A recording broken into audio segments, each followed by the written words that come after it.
সবুজ সবুজ এই ভর্তাটা আসলে এটা এত মজা হয়েছে আপনাদেরকে আমি বলে বোঝাতে পারবো না। আমি বয়স দেওয়ার সময় মনে হচ্ছে আবার এই ভর্তাটা হলে আমি আরও পেট ভরে ভাত খেতে পারবো।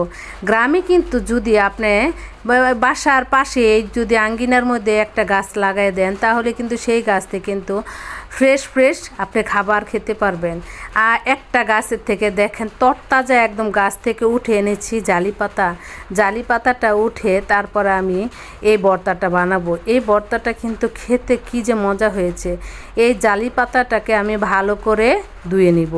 ধোয়ার পর একটা কড়াইয়ের মধ্যে নিচে কয়েকটা জালি পাতা দিয়ে দিব, এরপর মাঝখানে আর কয়েকটা শুটকি দিয়ে দেব, দিয়ে উপরে আবার কয়েকটা পাতা দিয়ে তারপর আমি কড়াইয়ের মধ্যে চুলার মধ্যে বসে দেবো। লাকড়ি চুলার মধ্যে রান্না করে যে কোনো খাবার খাবেন সেই খাবারের কিন্তু মজা অন্য রকমই থাকে। এটা যারা খেয়েছেন শুধু তারাই বুঝতে পারবে।